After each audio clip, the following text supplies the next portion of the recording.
Hello guys, कैसे हैं आप लोग? सब बढ़िया। चलो स्टार्ट करते हैं अपना ये वीडियो, है ना। और इस वीडियो में हम लोग आगे बढ़ते हैं और क्वेश्चंस देखते हैं। देखो क्वेश्चन क्या है। देखो हम लोग एनसीईआरटी एग्जाम्पलार के इस वीडियो में क्वेश्चंस देखने वाले हैं। और होप सो ये वीडियो पूरा का पूरा एनसीईआरटी एग्जाम्पलार के क्वेश्चन के साथ ही रहेगा, लेकिन जहाँ से क्रिटिकल थिंकिंग स्टार्ट होगा मैं बता दूंगा आप लोग को। लास्ट के 2-3 क्वेश्चन क्रिटिकल थिंकिंग के होंगे, ठीक है ना, जिसमें हम लोग को एक्स्ट्रा एफर्ट लगाना पड़ता है समझने के लिए, वैसे क्वेश्चन होंगे। लेकिन पहले के जो 13 क्वेश्चन है, 13 से 14 क्वेश्चन, वो आप लोग को बिल्कुल बिल्कुल एनसीईआरटी एग्जाम्पलार क्वेश्चन है, ठीक है, ध्यान रखिएगा। तो ये वीडियो सेकंड वाला वीडियो है एनसीईआरटी एग्जाम्पलार का। देखो हम लोगों ने 6 क्वेश्चन एनसीईआरटी एग्जाम्पलार के इसके पहले वाले वीडियो में देख लिए हैं, तो प्लीज जाके उन्हें देख लीजिए। क्या बोल रहा है? When we homogenize any tissue in an acid, the acid soluble pool represents। देखो पिछले वीडियो में हम लोगों ने एक क्वेश्चन सॉल्व किया था। उस क्वेश्चन का मतलब क्या था कि जब भी हम लोग एक टिश्यू को लिया, उसको ग्राइंड किया, पेस्ट बनाया, पेस्ट को बना करके उसको एसिड में डिजोल्व मतलब कि घोल दिया, ठीक है ना, एक सॉल्यूशन बनाया, उसको छाना। जब हम लोग छन्नी से छानते हैं, उसे सीव से उसे पास कराते हैं, सीव मतलब छन्नी हुआ, इसलिए सीव ट्यूब का नाम सीव पड़ता है। उसमें गोल गोल गोल गोल छेद होते हैं, जिससे कि हमारा जो सुक्रोज है वो एक सेल से दूसरे सेल में जाता है, ट्रांसपोर्ट होता है। चलो बातें अलग है। अभी यहाँ पे देखते हैं, जब भी हम लोग किसी सेल को, टिश्यू को क्रश करते हैं, उसको ग्राइंड करते हैं, उसको पेस्ट बना करके एसिड में डिजोल्व करते हैं, तो उसमें दो पार्ट निकलता है। एक रिटेंटेट होता है, जो कि छन के, जो छन्नी जैसे चाय छानते हैं तो चाय जो होती है नीचे चली जाती है, लेकिन जो चाय पत्ती होती है ना, जो लीव्स होते हैं वो आपके छन्नी जो सीव में है उसके ऊपर रह जाते हैं। तो उसी तरह से समझ लीजिए कि जो एसिड सॉल्युबल कंपोनेंट है वो आपके कप में आ गया, ठीक है ना, और जो छन्नी के ऊपर है वो आपका रिटेंशन आपके रह गया, मतलब वो रिटेंटेड कहलाएगा, ठीक है ना। वो आप रिटेंट कर लिए उसको, वो छनाया नहीं, वो नीचे नहीं गया, ठीक है। वही बोल रहा है कि एसिड सॉल्युबल पूल में क्या हमें देखने को मिलेगा? Cytoplasm, nucleus, cell membrane, mitochondria? नहीं, साइटोप्लाज्म देखने को मिलेगा। आंसर साफ सुथरा सा आंसर है इस क्वेश्चन का, साइटोप्लाज्म देखने को मिलेगा। बहुत इजी से क्वेश्चन है ना, क्योंकि साइटोप्लाज्म में जितने भी मॉलिक्यूल्स होते हैं वो सारे के सारे स्मॉलर मॉलिक्यूल्स होंगे, अमाइनो एसिड्स ऐसे मॉलिक्यूल होंगे, तो हमें यही देखने को मिलेंगे। बाकी तीनों तो ऑर्गेनल है, और वो जो ऑर्गेनल होंगे तो वहाँ पे वो हमें नहीं देखने को मिलेगा। ये तीनों जो सेल में माइटोकॉन्ड्रिया, न्यूक्लियस है, ये तीनों के तीनों रिटेंटेट में देखने मिलेंगे हमें। नेक्स्ट क्वेश्चन देखो, the most abundant chemical in the living organism could be. कौन सा केमिकल सबसे ज्यादा अबंडेंट हमारे बॉडी में है, बताओ। अबंडेंट केमिकल पूछ रहा है, इनऑर्गेनिक ऑर्गेनिक सब्सटेंस नहीं पूछ रहा है, ध्यान रखना, केमिकल पूछ रहा है। बहुत इजी क्वेश्चन है, वाटर होगा, है ना, वाटर बहुत इजी क्वेश्चन है। वाटर तो जानते हैं 70 to 80% हमारे बॉडी में वाटर होता है। अच्छा क्वेश्चन। सेकंड ऑप्शन क्या होता है इसका? सेकंड वाला अगर पूछा, सेकंड मोस्ट अबंडेंट प्रोटीन होता, ठीक। Third most abundant nucleic acid, fourth most abundant sugar. लगता है ना कि हमारे बॉडी में हर चीज कार्बोहाइड्रेट से बना हुआ है, कार्बन से बना हुआ है, तो वही होना चाहिए। नहीं, ऐसा नहीं है। सबसे पहला बात क्या आता है? प्रोटीन आता है। प्रोटीन भी तो एक्चुअली क्या है? अमाइनो एसिड्स ही है ना। अमाइनो एसिड्स क्या होते हैं बताओ? क्या होते हैं? अमाइन ग्रुप होते हैं। अमाइन ग्रुप किससे बनता है? सब्स्टिट्यूटेड मीथेन ही तो है। और मीथेन क्या होता है भाई? वो भी तो ऑर्गेनिक कंपाउंड है। टेंशन नहीं लेने का, ठीक है ना। उसमें वो चीज में मत गुस्सा देना कि शुगर सबसे ज्यादा होता है, ज्यादातर लोग ऐसा लगता है, ऐसा नहीं है। प्रोटीन, प्रोटीन के बाद न्यूक्लिक एसिड, उसके बाद आता है शुगर, यानी कि कार्बोहाइड्रेट कह सकते हो। आते हैं नेक्स्ट क्वेश्चन पे। A homopolymer has only one type of building block. एक होमोपॉलीमर है हमारे पास। होमोपॉलीमर मतलब कि जितने भी उसमें मोनोमर होंगे सारे के सारे सेम मोनोमर है। ऐसे लाइक स्टार्च, स्टार्च में सारे के सारे ग्लूकोज होते हैं ना, ग्लाइकोजन सारे के सारे ग्लूकोज होते हैं, इन्यूलिन जिसमें सारे के सारे फ्रुक्टोज होते हैं, उसी ढंग से। Called monomer, repeated of n number of time, मतलब एन नंबर ऑफ यूनिट्स उसमें है। मान लो कि 500 यूनिट उसमें है, और एन का मतलब वही 500 है, ठीक है ना। नंबर ऑफ यूनिट्स कितने सारे हैं। A heteropolymer has more than one type of monomer. बिल्कुल सही, अच्छा क्वेश्चन है। एक हेटेरोपॉलीमर पास अलग अलग ढंग के मोनोमर होते हैं, कई प्रकार के हो सकते हैं। प्रोटीन्स भी एक तरह का हेटेरोपॉलीमर है, अलग अलग अमीनो एसिड से मिलकर बनता है। बिल्कुल सही, अच्छा सा स्टेटमेंट है। While nucleic acid like DNA, RNA is made up of only 4 type of nucleotide monomers. अब देखो हंसी आई कि नहीं आई हंसी आप लोगों को? देखो क्वेश्चन कहाँ पे है, क्वेश्चन बस ये है, यहाँ से लिख के यहाँ तक क्वेश्चन है। ऐसे क्वेश्चन हम लोगों ने इस, अगर आपको हंसना है ना अच्छे से क्वेश्चन बनाते वक्त और मजा लेना है, इसके पहले वाला वीडियो का लास्ट का 2-3 मिनट जाके देखना, ठीक है ना। लास्ट का 3-4 मिनट देखना, जहां से हम लोगों ने एनसीईआरटी एग्जाम प्लान स्टार्ट किया है, जो 6 क्वेश्चन है। इतने मस्त तरीके से एनसीईआरटी लिखता है ना कि मुझे हंसी आ जाती है। इतना समय हम लोग का लिया एनसीईआरटी ने, ऊपर हम लोगों ने एन कंपोनेंट पढ़ा, बिल्डिंग ब्लॉक पढ़ा, मोनोमर के प्रोटीन के बारे में पढ़ा, डीएनए आरएनए के बारे में पढ़ा, और ध्यान से सोच रहे हैं उसके बारे में, क्या क्वेश्चन कहना चाह रहा है, क्या इस लाइन के बारे में सही लिखा है क्वेश्चन के अंदर, क्या कहीं पर नॉट लिखा है कि नहीं लिखा है। वी आर प्रोसेसिंग इट, है ना, we are processing it continuously. और हम लोग पढ़ भी रहे हैं साइमल्टेनियसली, है ना, उसके साथ पढ़ भी रहे हैं उस क्वेश्चन को। लेकिन क्या हो रहा है, कि क्वेश्चन कितना था, बस इतना था, proteins are made up of. अगर ये ऊपर का जितना भी ग्रंथ ग्रंथ लिखा हुआ है, बकवास लिखी हुई है, वो नहीं लिखी रहती तो भी हम लोग आंसर क्या मारते हैं, 20 टाइप ऑफ मोनोमर, 20 तरह के अमाइनो एसिड होते हैं, उनसे ही बनता है प्रोटीन। आंसर तो फिर भी ए ही आने वाला था, ये वाला बकवास लिखा रहे चाहे ना लिखा रहे। एग्जामिनेशन में हॉल में ऐसे क्वेश्चंस आ सकते हैं जो आपके टाइम को किल करने का काम करेंगे।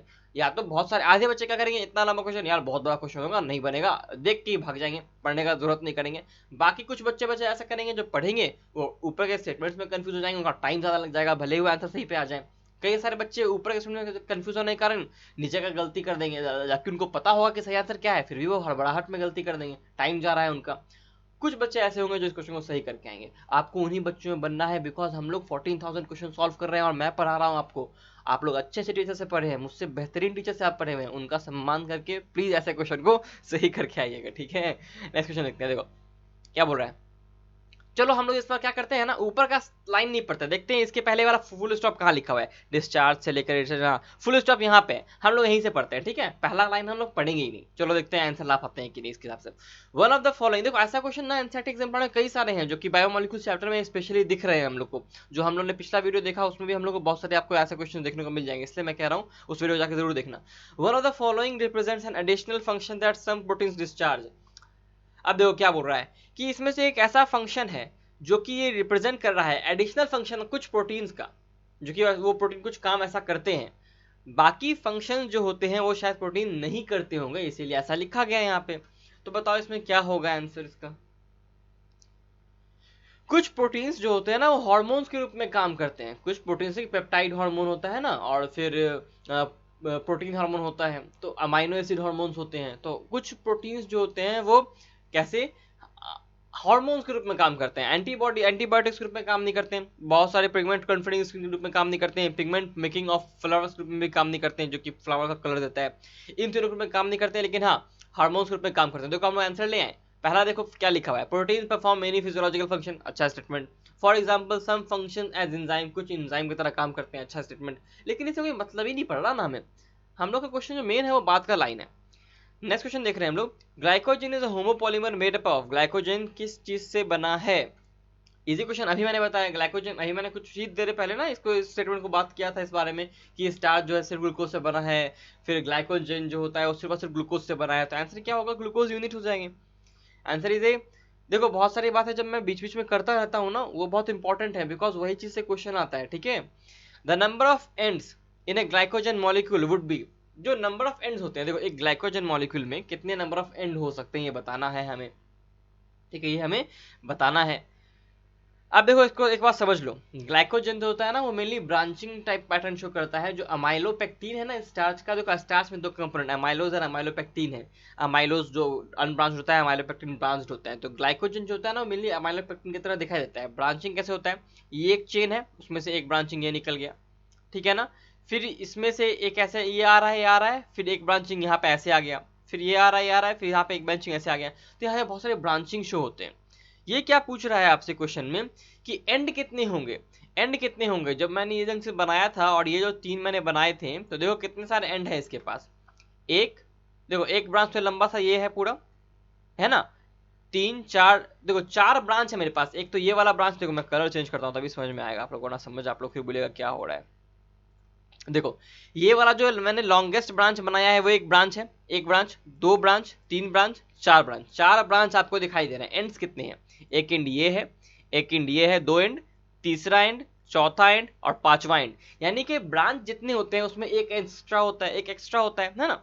मान लो इस ब्रांच को मैं यहाँ पे नहीं गिनता तो कितने ब्रांच होते हैं, एक लॉन्गेस्ट वाला एक ब्रांच होता है ये, दूसरा ब्रांच ये, तीसरा ब्रांच ये, एंड कितने होते हैं, एक एंड ये, दूसरा एंड ये, तीसरा एंड ये, चौथा एंड ये। ये तो मैंने ब्रांच ही खत्म कर दिया यहाँ से, तो देखो एक ज्यादा हो रहा है। वही लिखना है, equal to the number of branches plus one. Answer बहुत अच्छा क्वेश्चन है ये, क्योंकि एनसीईआरटी से लिया गया, एनसीईआरटी एग्जाम वाला क्वेश्चन है, लॉजिकल क्वेश्चन है जो कि अच्छे से आएगा और आप लोग को गलती नहीं करनी है।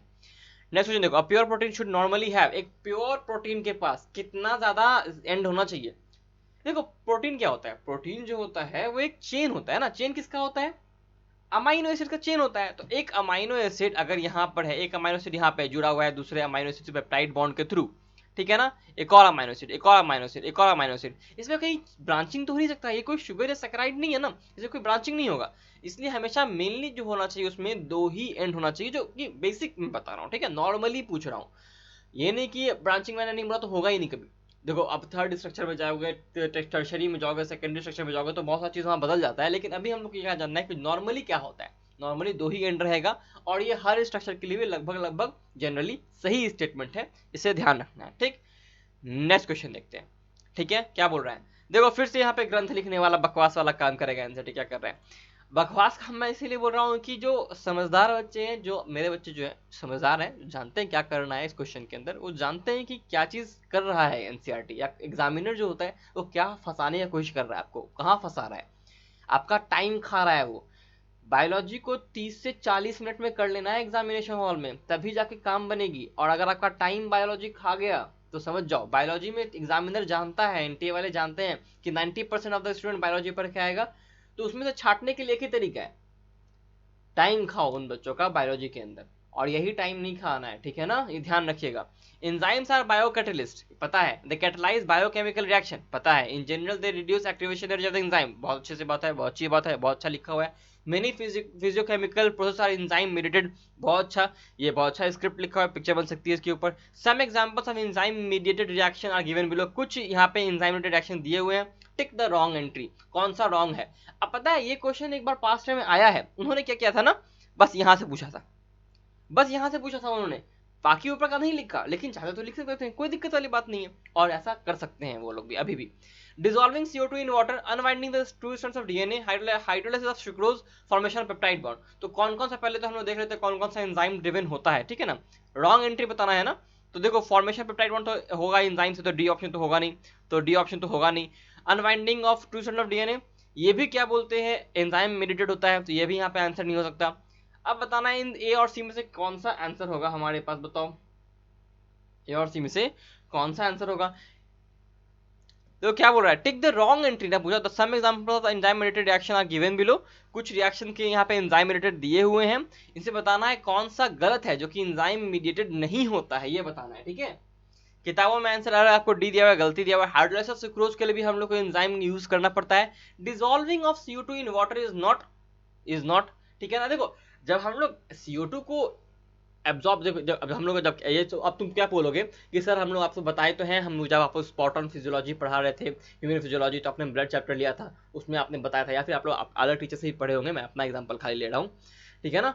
तो उसमें आपने बताया था कार्बोनिक एनहाइड्रेज है, CO2 H2 मिलकर के H2CO3 बनाता है, तो वहाँ पे कार्बोनिक एनहाइड्रेज लग रहा था, लेकिन वहाँ पे जरा देखो ध्यान से, वहाँ पे हम लोग CO2 को ट्रांसपोर्ट करने पड़ रहे थे, एक गैस था, वो गैस जो था वो वाटर में नहीं, वो आरबीसी के अंदर आकर के उसको रिएक्शन करा रहा था। यहाँ पे बस लिखा हुआ है डिसॉल्विंग CO2 इन वाटर, यहाँ पे किसी तरह का आरबीसी का जिक्र नहीं है, किसी तरह का ब्लड का जिक्र नहीं है। सबसे बेस्ट आंसर इसका क्या होगा, ए होगा आंसर, सबसे बेस्ट क्या होगा इसका आंसर, ए होगा, बी सी डी नहीं होगा, ध्यान रखिएगा। यहाँ पे हमारा आंसर एग्जाम्पल का सारा क्वेश्चन खत्म होता है। अब हम लोग कॉम्प्लेक्स क्वेश्चन में आ गए, ठीक। क्वेश्चन देखो क्या बोल रहा है, ए से लेके डी तक दिया हुआ है, structure formula basic amino acid का बताना है। देखो भाई बता देता हूँ, एक ट्रिक बता रहा हूँ। एक अमाइनो एसिड के अंदर एक बेसिक ग्रुप होता है NH2, एक होता है एसिडिक ग्रुप, ठीक है, ये दोनों चीज तो कंफर्म है। एक होता है कुछ वाला ग्रुप, नहीं कुछ मतलब नहीं उसको, कौन सा एसिड है कौन सा बेसिक को मतलब नहीं। इसका मतलब एक कार्बन के पास एक बेसिक तो पहले से है और एक एसिडिक तो पहले से है। इसका मतलब कोई भी नॉर्मल अमाइनो एसिड, अगर इसमें H लगा दे नीचे हम, है ना, तो कोई भी नॉर्मल अमाइनो एसिड अगर देखा जाए तो उसमें जो एसिड बेसिक ग्रुप होते हैं बराबर होते हैं। अगर यहाँ पे जो लगने वाला R ग्रुप है, इसमें अगर हम लोग एक और बेस ऐड कर दें, इसमें अगर एक और कहीं से NH2 दिख जाए आपको, या कोई ऐसा बेसिक कंपाउंड दिख जाए, तो इसका मतलब बेस जो है भारी पड़ जाएगा, इसका मतलब ये अमाइनो एसिड बेसिक हो जाएगा। लेकिन यही अगर R ग्रुप में अगर COOH वाला ग्रुप, OH वाला ग्रुप, एसिडिक ग्रुप थोड़ा सा दिख जाए, जो कि एक NH2 पे भारी पड़ रहा है, यानी कि ज्यादा हो गया एसिडिक ग्रुप, तो ये पूरा का पूरा अमाइनो एसिड एसिडिक हो जाएगा, ठीक है। और अगर स्ट्रक्चर में कहीं भी आपको रिंग दिख रहा है, तो वो तो हो ही गया ना आपका एक एरोमेटिक अमाइनो एसिड। अब यहाँ ध्यान देखो, COH NH2 COH NH2 COH NH, यहाँ पे तो अरे ये क्या लिखा हुआ है देखो लिख रहा है which on the following is a basic amino acid. C तो अमाइनो एसिड है ही नहीं, गिनेंगे ही नहीं। ये वाला देखो, यहाँ पे COH NH2, तो यहाँ पे सब जगह COH NH2 है, लेकिन कहाँ ज्यादा भारी पड़ रहा है, यहाँ पे एक और COH जुड़ गया, इसका मतलब 2 COH एक ही NH2, इसका मतलब ये एसिडिक है। यहाँ देखो एक OH है, इसका मतलब ये एसिडिक है, 2 एसिडिक ग्रुप है, एक बेसिक ग्रुप है। यहाँ देखो 2 NH2 है और एक ही COH है, इसका मतलब बेसिक ग्रुप भारी पड़ गया। आंसर क्या हो जाएगा? डी हो जाएगा। आंसर ऑप्शन बी है, आंसर डी है। ठीक है, ये आंसर डी है लेकिन डी लिखा हुआ है ऑप्शन बी में, तो इसलिए आंसर होगा इसका बी। इस वीडियो का लास्ट क्वेश्चन है। अब देखो क्या लिख रहा है, the given adjacent graph depicts the range of concentration of substrate और enzyme activity, identify A B and C. A B और सी को दिखाना है, बताना है क्या है। देखो ए जो है ना वो वेलोसिटी है, मैक्सिमम वेलोसिटी है। ठीक है, सी जो है ना वो हाफ वेलोसिटी है, यानी कि यहाँ पे अगर ये v है तो ये जो है v मैक्स का बाय 2 है। ठीक है, ये अगर vm है, a जो है vm है, तो v जो होगा वो v मैक्स बाय 2 होगा, यानी कि half of the enzymatic reaction का वेलोसिटी, यानी कि एंजाइम का जो वेलोसिटी है रिएक्शन करने का वो अभी आधा पहुंच चुका है। और ऐसा कंसंट्रेशन सबस्ट्रेट का जहां पर ये पहुंचता है उसे हम लोग km वैल्यू कहते हैं सबस्ट्रेट के कंसंट्रेशन के लिए। तो जो b होगा वो होगा km, b जो होगा वो km होगा, ए जो होगा वो वी मैक्स होगा और सी जो होगा वो वी मैक्स बाय 2 होगा। तो आंसर क्या हो जाएगा? बी हो जाएगा। आंसर क्या हो जाएगा इसका? बी हो जाएगा। ओके, समझ में आ गया? हम लोग ने ये क्वेश्चन भी देख लिया, ये क्वेश्चन भी देख लिया, इससे हमारा ये वीडियो भी खत्म होता है। अब अगले वीडियो में मिलेंगे आपसे। इस वीडियो में हम लोग ने 581 से लेकर 590 क्वेश्चन देखे। Till then take care and study smart, work hard, stay healthy guys.